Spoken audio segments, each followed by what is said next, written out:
Hai, Assalamualaikum warahmatullahi wabarakatuh. Selamat pagi teman-teman brand owner dimanapun Anda berada.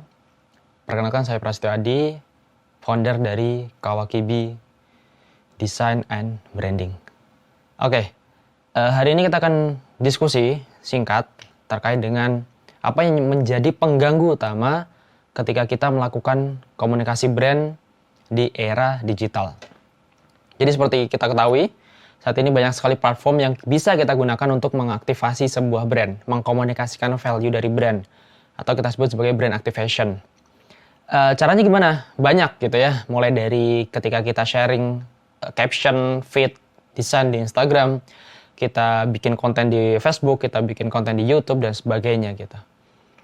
Dan ketika kita sharing value sebuah brand, kita komunikasikan brand kita, maka kita berharap bahwa si market atau audience bisa mendapatkan atau bisa mengenali brand kita. Nah, masalah terbesar di era digital adalah distraksi. Distraksi atau kita sebut sebagai gangguan gitu ya. Ketika ada salah satu audience yang dia ngelihat Instagram Anda misalnya, ngelihat Instagram brand Anda, ketika dia kepo, lihat-lihat akhirnya di sana misalnya ada brand lain yang lebih keren, ada produk lain yang punya value yang mirip gitu ya, dengan produk yang mirip. Dia akan berpindah melihat brand lain tersebut di Instagram atau di akun Instagram yang lain. Ada juga misalnya kita lagi nonton YouTube terkait dengan sebuah materi-materi pelatihan, materi-materi tentang marketing dan seterusnya. Di sana muncul pop-up.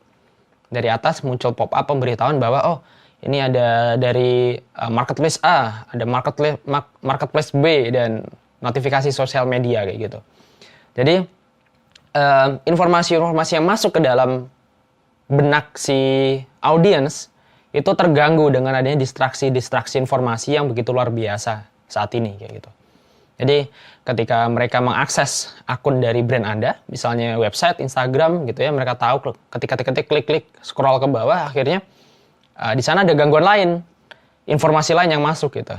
Nah, itu menjadi hal yang sangat krusial di era digital saat ini. Maka dari itu kita perlu konten-konten yang strict to market.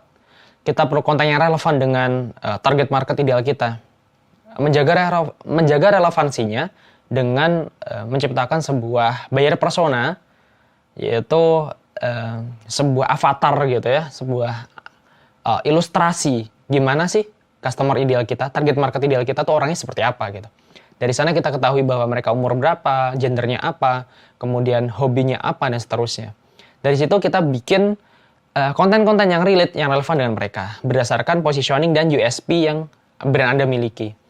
Jadi kontennya tepat sasaran dan diterima oleh target audience gitu. Nah, hal ini saya coba ingat-ingat gitu ya. Jadi saya dulu terinspirasi itu dari Bang Panji Pragiwaksono ketika dia bilang bahwa ketika dulu zaman kemerdekaan, Bung Karno itu bilang bahwa ayo seluruh Indonesia, kurang lebihnya seperti ini ya, nanti teman-teman cross check sendiri. Jadi, wahai bangsa Indonesia, masyarakat Indonesia, datanglah atau carilah bambu di sekitar rumahmu, kemudian bikinlah bambu runcing untuk memerangi penjajah waktu itu. Nah, Bung Karno berkomunikasi pada orang di seluruh Indonesia. Dan ketika Bung Karno bilang bahwa di situ ada bambu runcing, di situ ada pohon bambu, maka memang di seluruh Indonesia bisa tumbuh pohon bambu itu gitu. Nah, komunikasi itu adalah komunikasi yang relevan, yang nyambung dengan target marketnya.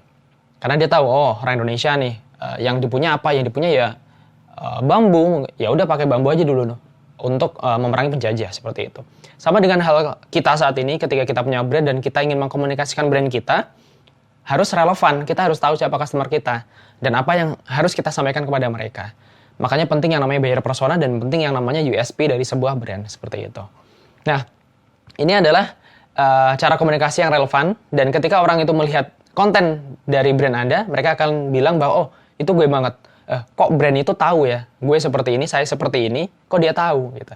Jadi mungkin dia sedang berkomunikasi dengan saya gitu. Nah, itu yang penting untuk kita lakukan. Walaupun kita masih UKM, kita harus fix to market, kita harus tahu marketnya siapa dan apa yang harus kita komunikasikan kepada market. Oke, mungkin semoga itu yang bisa bermanfaat untuk Anda lakukan dan Anda aplikasikan. Terima kasih atas perhatiannya. Wassalamualaikum warahmatullahi wabarakatuh.